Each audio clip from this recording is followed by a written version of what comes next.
क्यों, तो कैसे हैं आप सब? पढ़ाई आसान है। तो बच्चों अब तैयार हो जाइए आप energy density of electromagnetic wave पढ़ने के लिए। एनर्जी डेंसिटी क्यों कहा मैंने, एनर्जी सिर्फ एनर्जी क्यों नहीं कहा, एनर्जी ऑफ इलेक्ट्रोमैग्नेटिक वेव, इसको पहले समझते हैं। देखिए बच्चों, ये है हमारी स्पेस, मान लेते हैं ये कोई हमारी स्पेस है, स्पेस में है हम लोग, और ये है हमारा सूरज, सूरज देवता, सूरज भगवान, ठीक है। अब इनमें से क्या हो रही है, कुछ इलेक्ट्रोमैग्नेटिक वेव्स निकल रही हैं, ठीक है, कुछ हमारे अर्थ पे आ रही है, हाँ कि ना, ठीक है, समझ में आ रहा है कि नहीं, हाँ कि ना। अब अगर हम लोग माने, हम लोग कहें, अगर हम लोग कहें कि ये क्या कहां से आ रही है, इनफाइनाइट से आ रहा है, इन्फिनिटी से आ रही है, और इन्फिनिटी तक जा भी रही है, ये कहां कितनी दूर जा रही होगी मुझे पता ही नहीं, ठीक है।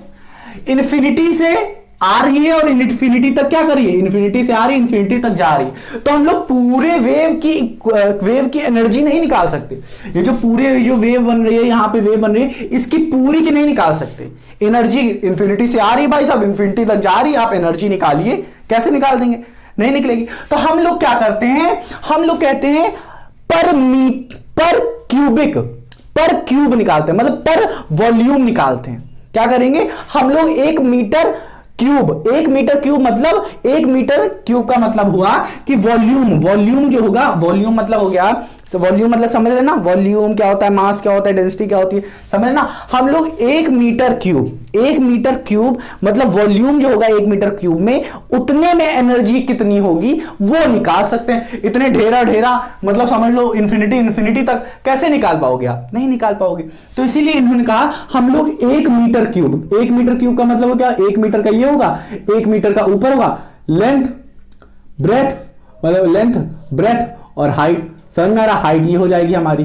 तो ये कुछ ऐसे 1 मीटर क्यूब अगर आप बनाना चाहें तो ऐसे कोई क्यूब बना लीजिए, 1 मीटर इधर ले लीजिए, 1 मीटर ऊपर ले लीजिए, हाँ कि ना, एक क्यूब बना लीजिए, एक मस्त तगड़ा सा, ठीक है, हाँ कि ना। अब इसमें कितनी एनर्जी होगी, इसमें स्टोर, इस क्यूब के अंदर कितनी एनर्जी स्टोर होगी अभी अच्छे से बताएंगे, वही हो जाएगी हमारी क्या, एनर्जी। वो क्या हम लोग करेंगे, इसीलिए मैंने कहा एनर्जी डेंसिटी, मैं कह रहा हूं एनर्जी डेंसिटी निकालेंगे, एनर्जी पूरी नहीं निकाल पाएंगे। तो हम लोग पर मीटर क्यूब निकालेंगे, पर मीटर क्यूब, 1 मीटर क्यूब में कितनी हमें एनर्जी मिली है वो निकालेंगे। समझ में आया कि नहीं। तो इतना समझ में आया कि हम लोग इसे ऐसे नहीं निकाल पाएंगे, पूरी इलेक्ट्रोमैग्नेटिक वेव की हम लोग क्या एनर्जी नहीं निकाल पाएंगे। तो हम लोग क्या करेंगे, 1 मीटर क्यूब की निकाल के आप बता दीजिए, ठीक है, समझ में आया कि नहीं। तो अब यहां पे आया मेन पॉइंट, यहां पे पढ़ने के लिए देखिए, electromagnetic wave carry energy as they travel through space. हाँ मुझे पता है इलेक्ट्रोमैग्नेटिक वेव क्या कैरी करती हैं, एनर्जी कैरी करती हैं, इन द फॉर्म ऑफ, किस फॉर्म में, इलेक्ट्रिक फील्ड और मैग्नेटिक फील्ड। तो 10 energy is contained in oscillating क्या, एक्सेलरेटिंग, ठीक है, समझ में आएगी नहीं। इलेक्ट्रिक एंड मैग्नेटिक फील्ड किस फॉर्म में लेके चलती है, किस फॉर्म में, इलेक्ट्रिक फील्ड और मैग्नेटिक फील्ड के फॉर्म में लेके जाती है। समझ में आएगी नहीं, ये पॉइंट बहुत सरल था। अब देखिए दूसरा जो पॉइंट है वो मेन है, वो क्या है, total energy of electromagnetic wave is equally distributed. जो हमारी इलेक्ट्रोमैग्नेटिक वेव होती है उसमें 2 फील्ड्स होती हैं, एक इलेक्ट्रिक फील्ड, एक मैग्नेटिक फील्ड। तो इन्होंने कहा पूरे इलेक्ट्रोमैग्नेटिक वेव में जो एनर्जी होगी, टोटल एनर्जी होगी, वो आधी इक्वल क्या होगी, आधी आधी डिस्ट्रीब्यूट होगी, आधी आधी। जैसे चॉकलेट अगर घर में आया है तो इनको भी एक चॉकलेट मिलेगी, इनको भी एक चॉकलेट मिलेगी, ठीक है, समझ में आ रहा है कि नहीं, ठीक है।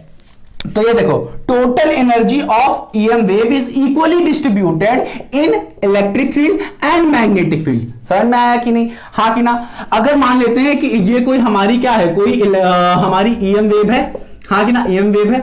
अगर इसमें क्या है, हमारे पास 100 जूल है, क्या है, 100 जूल है। तो इन्होंने कहा इलेक्ट्रिक फील्ड में और मैग्नेटिक फील्ड में कितनी होगी, तो क्या है, ये दोनों क्या होंगी, इक्वली डिस्ट्रीब्यूटेड कहा गया है। तो इक्वल अमाउंट ऑफ इसमें भी भेज दिया जाएगा और इक्वल अमाउंट ऑफ इसमें भेज दिया जाएगा, मतलब 50 जूल इसमें, 50 जूल इसमें।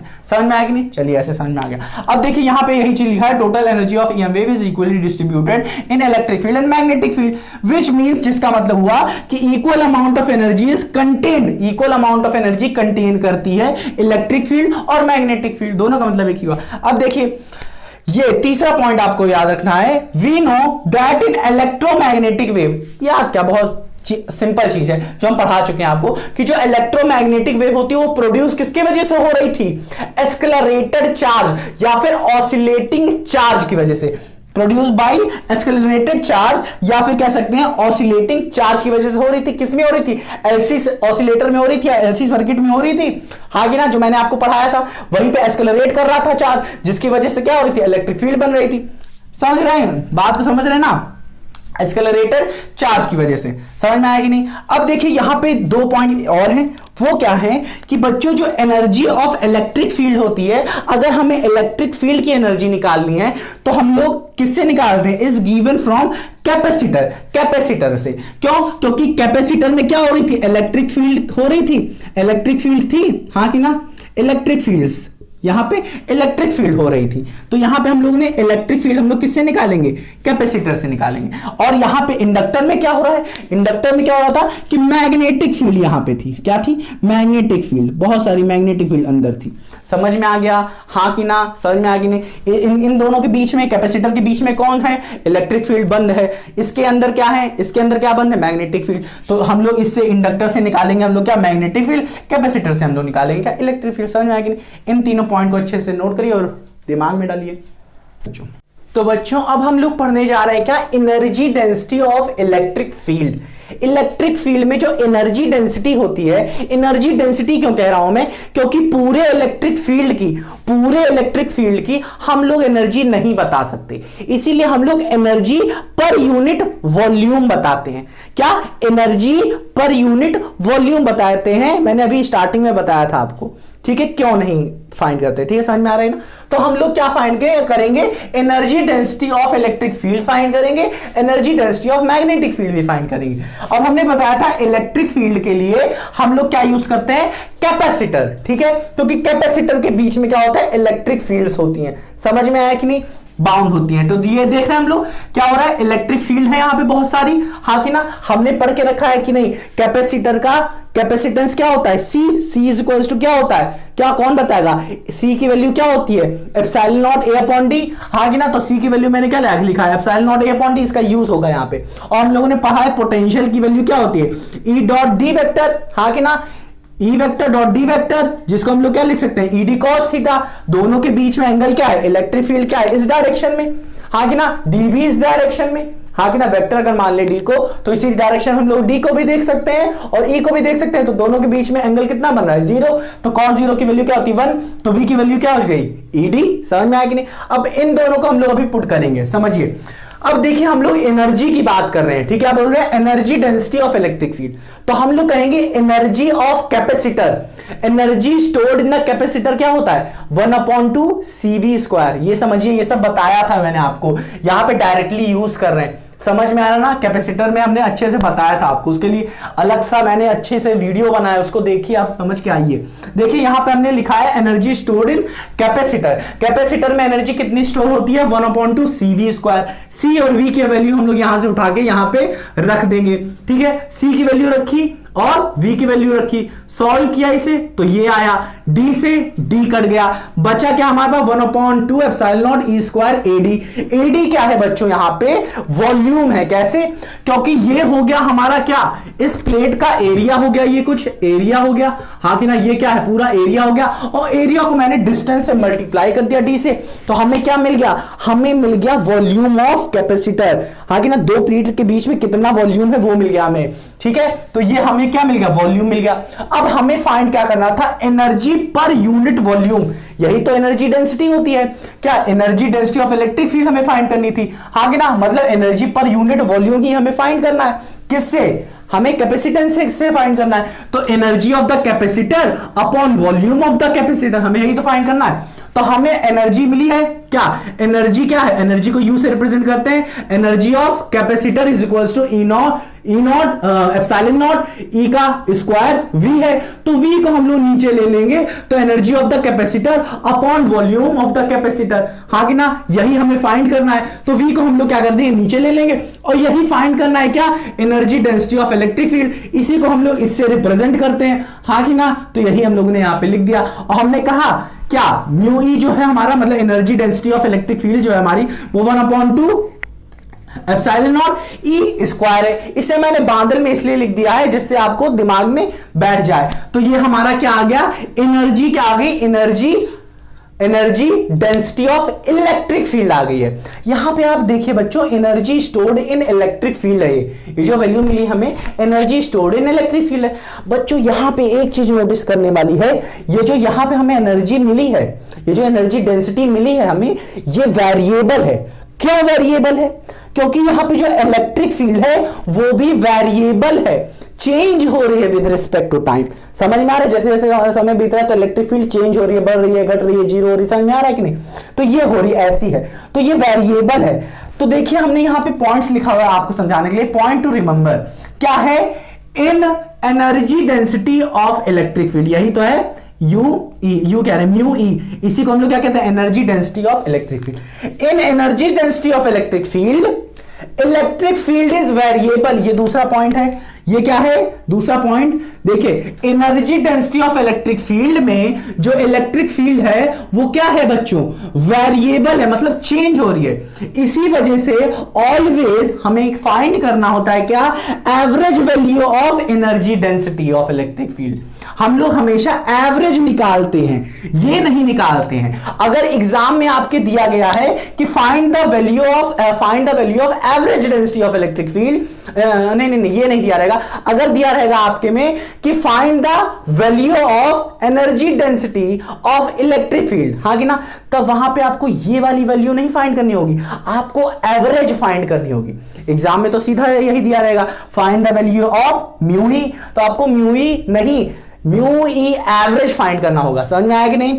ये एवरेज फाइंड करना होगा। इसे कैसे करेंगे ये देखिए, पहले ये समझ लेते हैं। हमें क्या हमेशा फाइंड करना रहेगा, average value of energy density of electric field find करना रहेगा। और वो कैसे फाइंड करते हैं, हम इसका एवरेज निकालेंगे। और एवरेज को रिप्रेजेंट करने के लिए दो तरीके होते हैं, ऐसे रिप्रेजेंट किया जाता है। ऊपर ऐसे लगा देते हैं, लाइन खींच देते हैं, और यहां पे दो चोंच जैसा कुछ बना देते हैं। ठीक है, समझ में आया कि नहीं?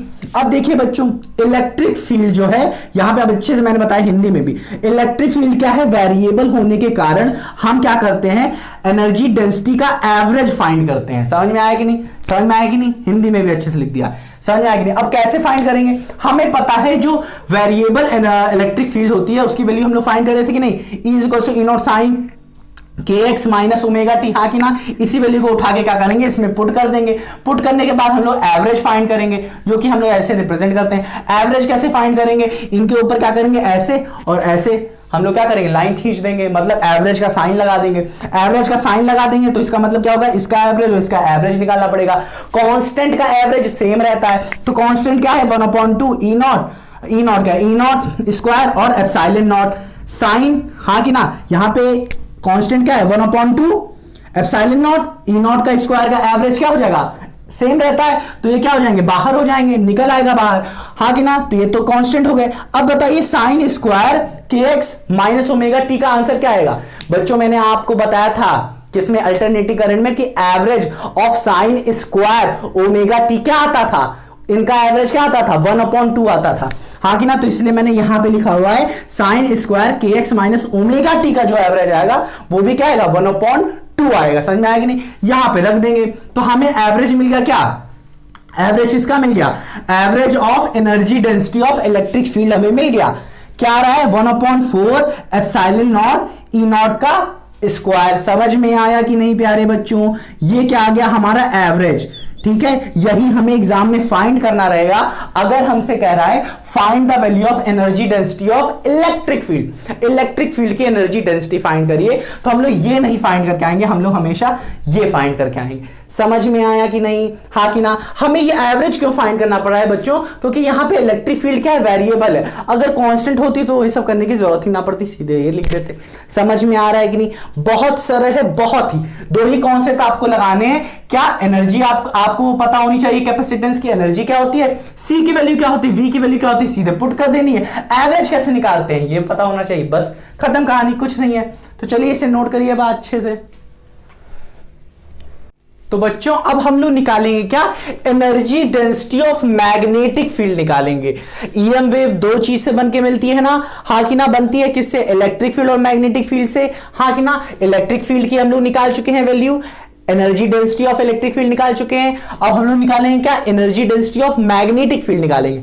मैंने आपको बताया था ना, मैग्नेटिक फील्ड की एनर्जी डेंसिटी किससे निकलेगी, किससे निकलेगी, इंडक्टर से निकलेगी, क्योंकि इनके अंदर क्या होता है, इलेक्ट्रिक फील्ड नहीं मैग्नेटिक फील्ड होती है। उसमें क्या था, कैपेसिटर में इलेक्ट्रिक फील्ड थी, हाँ कि ना।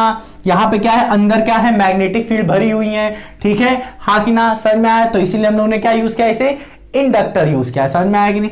अब देखिए बच्चों, हम लोग मान लेते हैं एक कॉइल की जो रेडियस होगी मान लेते हैं आर होगी, समझ में आया कि नहीं। यहां से यहां तक की डिस्टेंस क्या है, एल है, और नंबर ऑफ टर्न्स क्या है, एन। एन क्या होगा, नंबर ऑफ टर्न्स पर क्या, पर यूनिट लेंथ, हाँ कि ना, पर यूनिट लेंथ मान लेंगे, ये एन है, समझ में आया कि नहीं। अब हम लोगों ने बच्चों एक बात पढ़ के रखी थी कि इंडक्टर के अंदर जो मैग्नेटिक फील्ड हम लोगों ने निकाली थी उसकी वैल्यू क्या आ रही थी, म्यू नॉट एन आई, क्या आ रही थी, म्यू नॉट एन आई आ रही थी।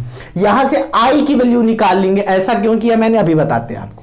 देखिए बच्चों, हमें क्या फाइंड करनी है, एनर्जी फाइंड करनी है। क्या फाइंड करनी है, एनर्जी डेंसिटी, मतलब क्या, एनर्जी पर यूनिट वॉल्यूम, हाँ कि ना, पर यूनिट वॉल्यूम फाइंड करना, समझ में आया कि नहीं। अब हमें बताइए एनर्जी ऑफ इंडक्टर क्या होता था, बताइए कौन बताएगा, एनर्जी ऑफ इंडक्टर क्या होता था बच्चों। एनर्जी ऑफ इंडक्टर मतलब एनर्जी स्टोर्ड इन इंडक्टर क्या था, इंडक्टर की एनर्जी क्या हो जाएगी, 1/2 एल आई। यहां पे एल क्या था, एल की वैल्यू क्या थी, कौन बताएगा मुझे। एल क्या कहते थे, एल को कोफिशिएंट ऑफ सेल्फ इंडक्टेंस, हाँ कि ना।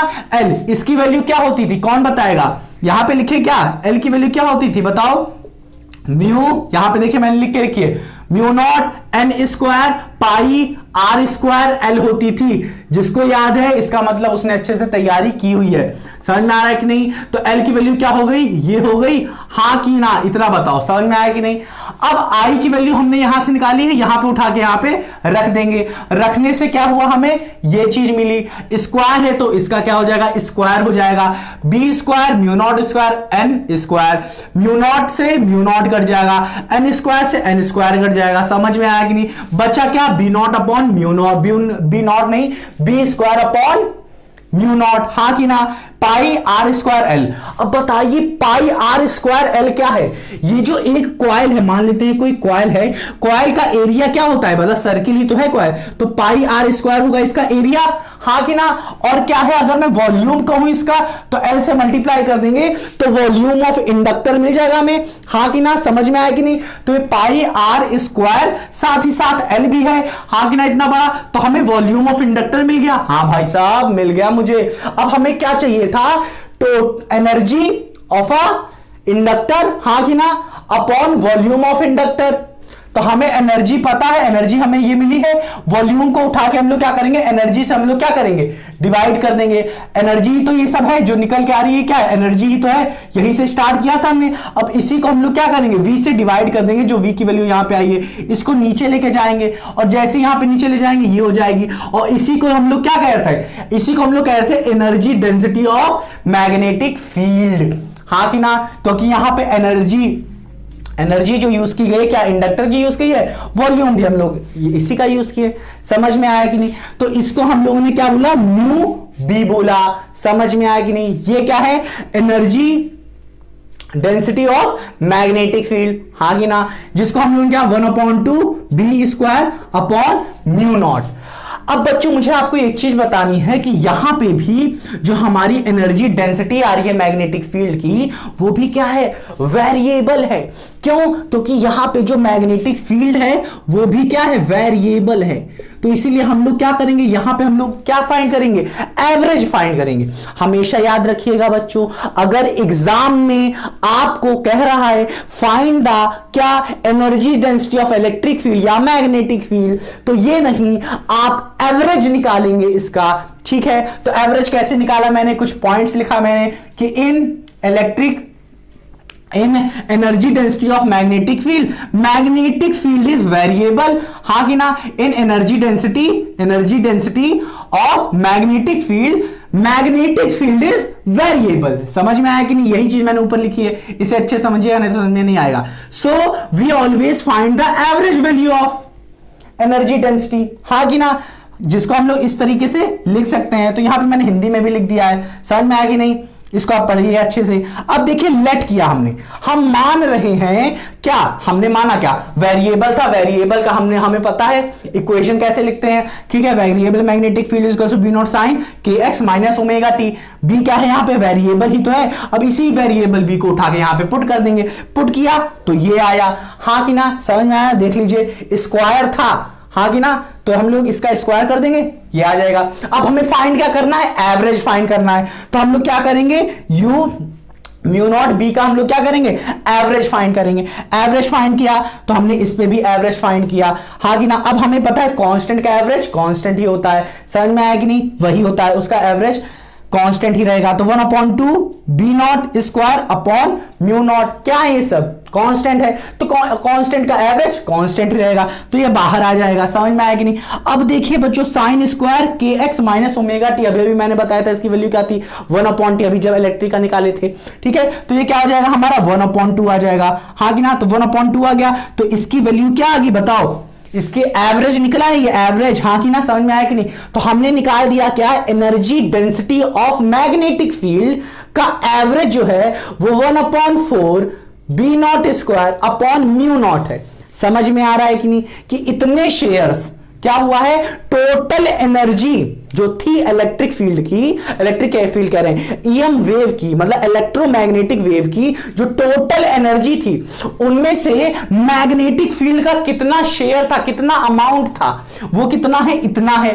इलेक्ट्रिक फील्ड का कितना आ रहा था, कौन बताएगा, कौन बताएगा, वहां पे कितना आ रहा था, 1/4, हाँ कि ना, 1/4 क्या आ रहा था, 1/4 एप्सिलॉन नॉट ई स्क्वायर आ रहा था, हाँ कि ना, समझ में आया कि नहीं। आप देखिएगा, चेक करिएगा, ठीक है। तो उसका शेयर उतना था और इसका शेयर इतना है, किससे, total energy of electromagnetic wave. समझ में आया कि नहीं। अब देखिए बच्चों, ये जो है एवरेज जो ये निकला है और जो इलेक्ट्रिक फील्ड का निकला है, मतलब मैग्नेटिक फील्ड का जो एवरेज निकला है, एनर्जी डेंसिटी, और जो इलेक्ट्रिक फील्ड की निकली है, ये दोनों क्या होंगी, इक्वल होगी। मैंने स्टार्टिंग में ही बताया था, ऐसा क्यों, क्योंकि जो total energy of EM wave होती है, ठीक है, वो इक्वली डिस्ट्रीब्यूट होती है इलेक्ट्रिक फील्ड के लिए भी, मैग्नेटिक फील्ड के लिए भी। क्यों, देखिए बच्चों, मैंने आपको बताया था ना कि अगर electric field, total electric field की एनर्जी अगर मैं बताऊं, मान लेते हैं कि टोटल नहीं, कि मतलब इलेक्ट्रोमैग्नेटिक वेव की जो एनर्जी है, मानते हैं कि 100 है, ठीक है। तो 100 में से 50 जो होगी, 50 इलेक्ट्रिक फील्ड को मिल जाएगी और 50 मैग्नेटिक फील्ड को भी मिल जाएगी। इसको अभी प्रूफ करेंगे कैसे, ठीक है, प्रूफ देखेंगे इसका, ठीक है, डेराइव करेंगे। तो इसको आप लिखिए कि ये जो होगा, ठीक है, ये वाली जो एनर्जी होगी वो इक्वल होगी किसके, एवरेज ऑफ इलेक्ट्रिक फील्ड के भी होगी। समझ में आया कि नहीं, इसे अच्छे से नोट करिए अब आप।